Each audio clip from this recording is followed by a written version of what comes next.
Hello everyone. About a year ago or so, I did a deck tech for my 5-color Horde of Notion Elemental Nonsense deck. A lot of sub-themes, Blink, whatever, Graveyard Reanimation, a lot of going on here.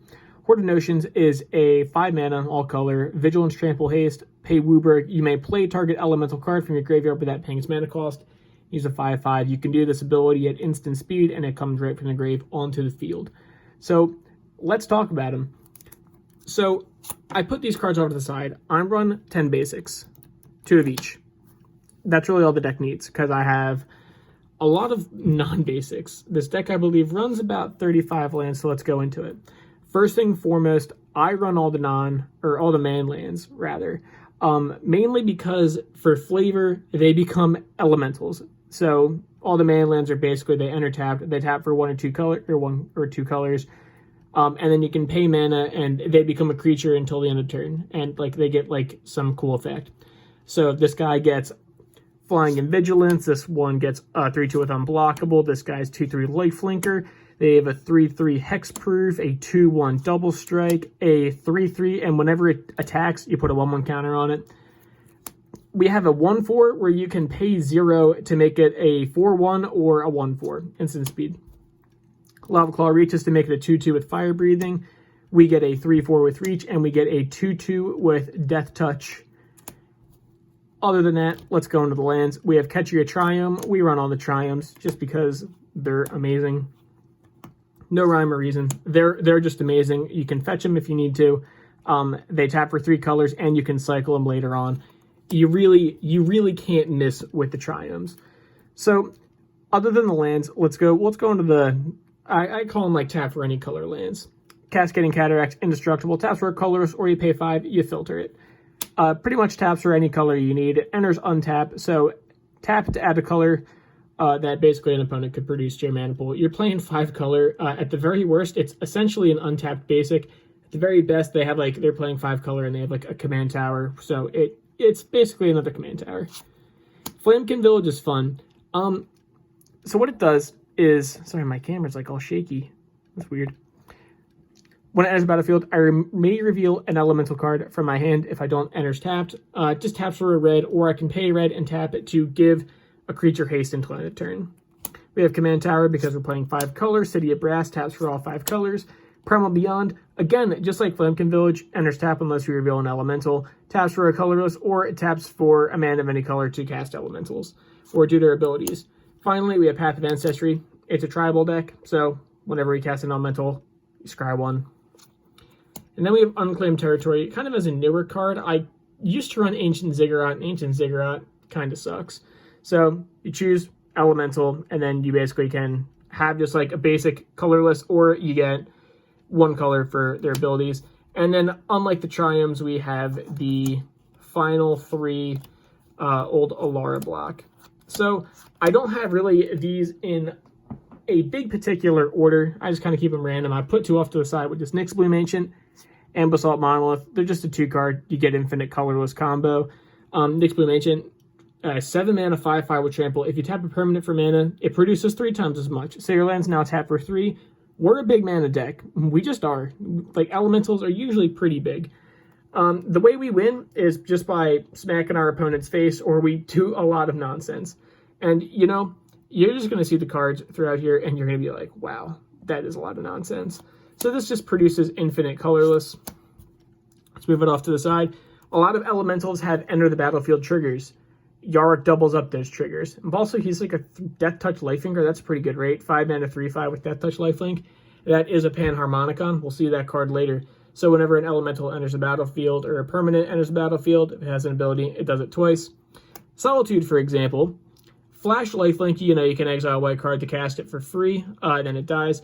When Solitude enters the battlefield, you basically Swords to Plowshares a creature. Exile up to 1 target creature, they gain life equal to that creature's power. So, for example, Solitude comes in, we get 2 triggers, we exile 2 creatures. But continuing on, Soul of the Harvest, whenever a non-token creature enters the battlefield, draw a card under our control. Pretty good. Guardian Project, literally the same thing.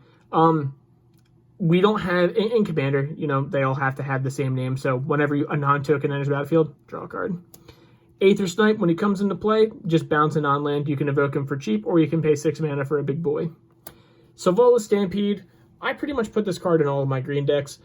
6 mana, starting with you. Each player votes for wild or free. Summing it all up.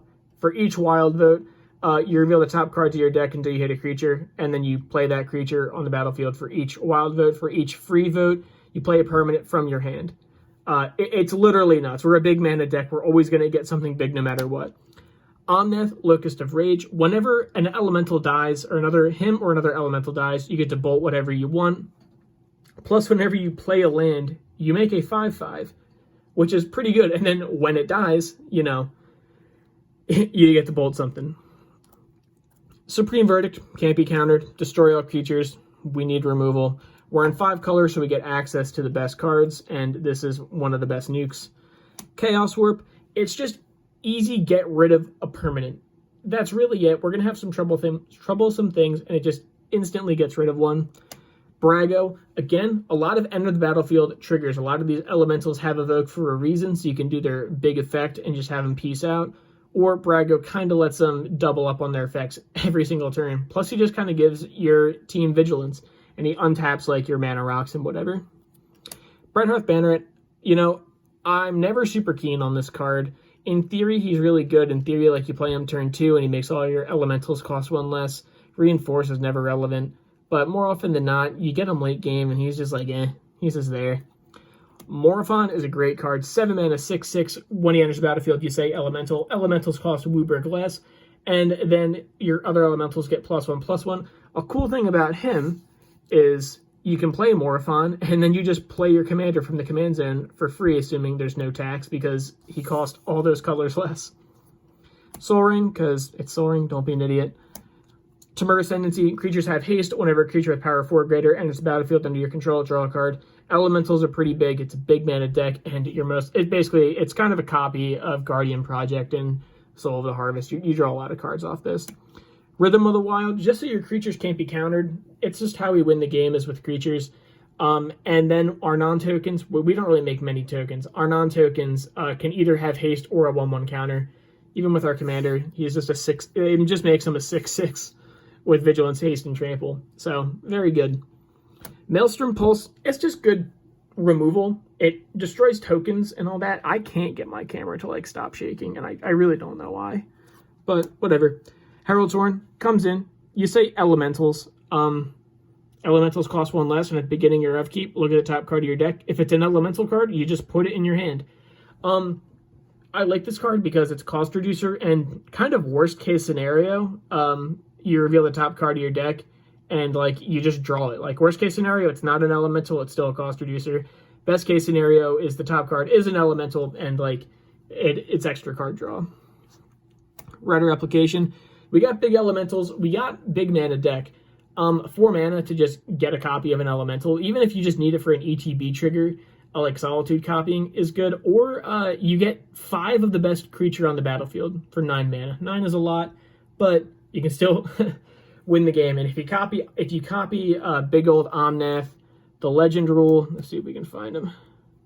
The Legend Rule basically makes it so that the game, you just destroy a player.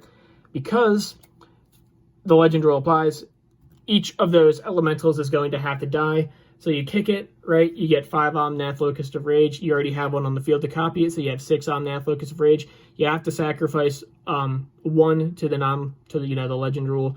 Then you do, with the first death trigger, someone takes basically 18. The second death trigger, someone takes 15, 12, 9, 6, and then another 3.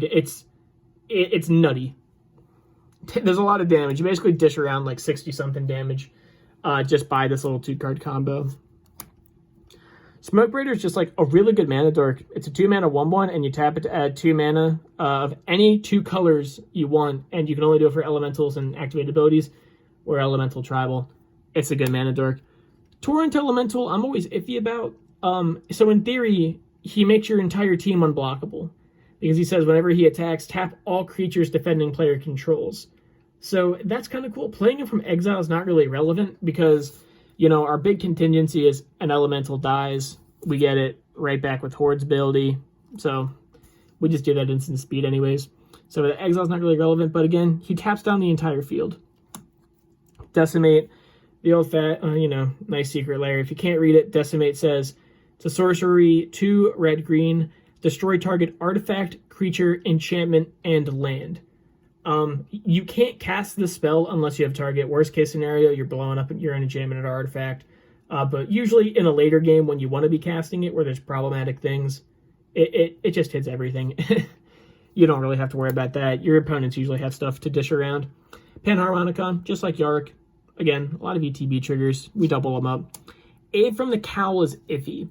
I like Aid from the Cowl in theory because we do have a lot of permanents. It says Revolt, which means at the beginning of your end step, if a permanent you control left the battlefield this turn, reveal the top card of the library. If it's a permanent, put it on the battlefield. Otherwise, you basically scry 1. So if we like it, we can leave it. If it's just a permanent, we get it, right? And we do have a good amount of blink in this deck with the, like Brago and like other whatever. Even just a creature dying isn't even that bad. But I don't know. This card's like, it's all right. Bane of Progress is a big elemental that just destroys all enchantments and artifacts, and then he becomes large. Worst case scenario, he's a vanilla 2/2 for 6. Best case scenario is he is an artifact and enchantment board wipe from the graveyard at instant speed, and that also makes a large body. Mirror Match is just kind of there for shits and giggles. So it's 6 mana, which is a lot. Whenever a non-token creature enters battlefield, flip a coin until you lose a flip. For each flip you win, make a copy of it. For each, if you lose, you stop, and then they get haste, and you sacrifice them or you exile them at the beginning of the next end step. So ideally, right, you get an elemental with some kind of ETB ability, right? And then you do that ability a bunch of times. Worst case scenario is you play a creature and then nothing happens. That's kind of it. Even if you do get a creature, it's just a free combat swing, just because it's gonna die anyways. That'll even trigger Revolt too. Wow, this is a beat up Shriek Maul. But he is from OG Lorwyn, so that's okay. When he enters the battlefield, destroy target non-black, non-artifact creature. You can do it for 2 mana, which is essentially a Doomblade or whatever. Or you can just make him a 3/2 body that does the same for 5 mana. And then again, the beauty of these elementals, you can pay 5 mana to do it again. So it's fun politics because it makes people not want to swing into it and kill it because I'll just get it back from the grave anyways. Crib Swap, very interesting card. 3 mana. It's a tribal instant shapeshifter. This card is every creature type. Exile target creature. Its controller creates a 1/1 shapeshifter creature token with Changeling. So the interesting thing about this card is Horde of Notions. Horde says, you may play target elemental card from your graveyard without paying its mana cost. It doesn't say elemental creature card, it just says elemental card. Guess what? This card has Changeling. This is an elemental card, so at instant speed, if you really want, you can pay 5 mana to exile a creature. No one sees it coming. M20 was a beautiful set for elementals. I'm sure you guys remember. Chandra is amazing. 6 mana for 6 loyalty. It just straight up can't be countered, which is amazing. Each opponent gets an emblem with, at the beginning of your upkeep, it deals 1 damage. That's good. I like it for flavor in this deck. It deals 3 damage to each non-elemental creature. So it's a pseudo board wipe for our opponents. And then at the very worst, Minuser, she deals X damage to target creature or planeswalker, and if it's dealt damage and would die, exile it instead. So at the very worst, she is an uncounterable 6 damage, That's slightly better than Banefire. The best case scenario, she's a nuke and she starts making your opponents take a ton of damage. Maelstrom Nexus, the first spell you cast each turn has Cascade. Again, we have a pretty high CMC, so even using these top cards, for example, we cast Chandra, Awaken Inferno, we get a Crib Swap, we just exile something for free, and then Chandra still enters. It just kind of makes our spells, at least the first spell we cast each turn, 2 for 1 each other. And even at the worst case, let's even say we Crib Swap on someone else's turn. It's the first spell you play each turn, not on your turn. We get a Soul Ring or whatever, Mana Rock. It's still pretty good. Cultivate. We're playing 5 color. This gets us 2 basics. It helps fix colors when we need it. Krosan Grip. Destroy target artifact or enchantment, and it has split second. Split second basically means it's uncounterable and you can't respond to it. with abilities that aren't mana abilities. So that's kind of it, man. So it's one of the only reasonable ways to get rid of like a Sensei's Divining Top, where someone's about to like combo off with an artifact or whatever, or an enchantment that's having too much value. Having an uncounterable way to get rid of it and a way they can't respond to it is definitely good. Kodama's Reach, it's just better Cultivate because it's arcane. Rishkar's Expertise. 6 mana. This is my pre-release promo. I remember good old Aether Revolt. 6 mana. Draw cards equal to the numbers greatest power among creatures you control, and then you may cast a card with CMC 5 or less from your hand without paying its mana cost. Even like an average case scenario, you play Horde, for 6 mana, you draw 5 cards, and then you can cast a 1 for 5 or less for free. It's pretty good. It's really good. Anyone will tell you Rishkar's Expertise is good. Omnath, Locus of the Royal. 4 mana 3/3. When he enters the battlefield, he deals X damage to any target equal to the number of elementals you control. A worst case scenario, he comes in and he deals 1 damage to like an Elvish Mystic or whatever. Or he hits someone for 1. Whenever a land enters the battlefield under your control, put a 1/1 counter on target elemental. If you have 8 or more lands, or big mana deck, draw a card. So, when he comes in, he has immediate value. He just straight up kills something, or he just does damage to a player, right? You usually want to do the former. And then late game, he becomes even stronger, or he makes your other elementals become stronger, and he draws you cards. Flicker Wisp. Flying, 3/1 for 3. When it enters the battlefield, exile another target permanent. Return that card to the battlefield under its controller's control at the beginning of the next end step. Whoa, okay. Now, that was my fault. The camera showed me because I hit it. Flicker Wisp is good. You can kind of get rid of an attacker with Horde. It's not as good as Crib Swap or like Solitude or anything like that, but just having like a 3/1 with evasion, be able to get rid of a problem for a little bit is still pretty good. Even if you want to be like a little troll, you can hit like an opponent's bounce land, so you kind of 2-for-1 them with stuff like that. But anyways, I digress. Arcane Signet, 5 color. It's a good rock. That's really it. Merciless Eviction is the best nuke in Magic, in my opinion. Because it's the Sunday special. You get all artifacts, creatures, enchantments, or planeswalkers. We just get rid of whatever we don't like. Living Death. So, this deck has some reanimation play. This is really good late game because a lot of our elementals are pseudo dead on board. You know, we don't really care if our elementals die anyways because we can just get them back for 5 mana at instant speed. So Living Death is, if we have like a big grave, we can start stacking it up, like no big deal. It's not like, I don't want to call it an alt-win con, but it's definitely a good toolbox to have. Murray's Wake, it's a mana doubler, and it's a lord for all your creatures. That's self-explanatory. Turn to Discord's fun, especially when you have Panharmonicon and other effects. Turn to Discord, 7 mana, lots of red, 7/7. When he enters the battlefield, target opponent chooses a permanent he or she controls at random and sacrifices it. If it is a non-land permanent, repeat this process. Worst case scenario, he has a 7 mana 7/7 that blows up a land. That's not even that bad. Best case scenario is he eats your opponent's entire board. It's brutal. It's brutal. Genesis Wave, we're big mana. We just want to whip out X to be a lot, and we play our whole deck. Sunbird's Invocation, it's basically just gives all your spells super cascade. So you look at the top X cards of your deck, where X is that spell's CMC.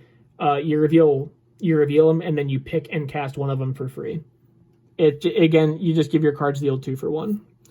Risen Reef is the best elemental to come out in a very long time, at least for tribal, in my opinion. 3 mana 1/1, not a great rate, but when he or another elemental enters the battlefield, look at the top card of your library. If it's a land card, you may put it on the battlefield tapped. If you don't, put that card in your hand. So he kind of cantrips, he draws himself. He lets your elementals either ramp you a little bit or give you card advantage. He's insane. Incandescent Soulstoke, it's a lord. You can pay 2. You may put an elemental creature card from your hand on the battlefield. It gains haste act at the end step. That's good for cheesing on our big elementals. For example, Tyrant of Discord, paying 2 mana, because we're not really using them as a 7/7. We're mainly using them for to blow up our opponent's field and to blink them and whatever. Genesis Ultimatum, we just be mean to an opponent, the whole board. We just look at the top 5 cards. We don't have a ton of non-permanent cards. So this usually hits it hits like every time, guaranteed. Muldrotha, again, we play cards from the grave. I like Muldrotha as the idea is I wouldn't want to pay 5 mana for an incandescent Soulstoke from the grave if I really needed it, but I would like to pay 3 mana, and plus if someone blows up like Guardian Projects or other like value artifacts, enchantments, whatever, we can still just like do it, right? And we can also get land back. Muldrotha is just good. Venser, he is used to blink, so we have our ETB abilities again, and you can also just use them to make your creatures unblockable, so you can just swing in for lethal, hopefully. Muldrifter, it's classic. Muldrifter enters, you draw 2 cards, you love them. Villainous Wealth is just anti-Genesis Wave. You dump all your mana into it, and you play your opponent's deck, and you hope you get something big. Ewit, it's basically just regrowth. You get something back, whatever you need. It's not an elemental, but it's whatever. All right.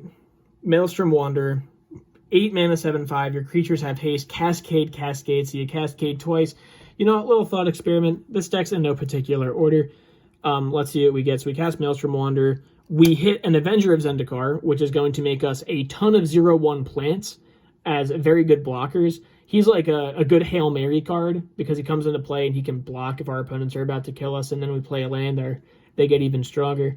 So assuming we play this Maelstrom Wanderer, we're getting an Avengers Zendikar with a bunch of 0/1 now hasty plants and a teleportation circle. That's actually insane because a teleportation circle at the beginning of your end step, exile up to 1 artifact or creature card, then return. You blink a creature basically. So in this instance, we play Maelstrom Wanderer, we get Avengers Zendikar, we go to our end step, targets Avengers Zendikar, we get even more plants. It's nuts. Green Warden of Muramasa. He's basically Ewit, but bigger, and then when he dies, you may choose to exile it, and if you do, you Ewit again. I usually don't choose to exile him unless I'm like in a pickle, because having like perpetual reanimation is good. He's also like a 5/4, which is pretty good rate. Warstorm Surge. Whenever a creature enters the battlefield under your control, it deals damage equal to its power to any target. We got big creatures. Again, that's like, we have a 5/4, a 5/5, a 7/5, just as the top couple. The commander himself is a 5/5. We just deal with problematic things. Worst case scenario, we go face. Flamekin Harbinger. When it enters the battlefield, search your deck for an elemental card, reveal it, and put it on top of your deck. This card is fantastic literally any point in the game. And I'll say why. So if you guys remember, like early game, you get a mana dork. Like, I don't know, what's his name? I forget it. We just saw him. You get a mana dork. Worst case scenario, you get it to the top of the deck anyways. You could just take like a Maelstrom Wander and you can kind of combo out. Commander Sphere, it's a rock. That's really it. Taps for any color. You can sack it, draw a card. It's fine. Beast Within to just get rid of anything pesky we don't like. And finally, we have a Wilderness Reclamation. Didn't actually mean to leave it in the back, but I think it's good to mention so we can have a little more time to talk about it. Wilderness Reclamation, at the beginning of your end step, untap all lands you control. If we have 5 lands, we can just start doing this. Like, we can play our whole turn, and then we can still leave mana open for reanimation later on. So that's always good. It's like, worst case scenario, at the end of like someone's like turn before our turn, we're like, oh yeah, I'll just pay 5 mana and we'll get back like a Flamekin Harbinger, we'll get back like whatever. It's good to just have mana open for any instance or whatever. But again, guys, that's the list. Thank you guys for watching. Tell me what you think.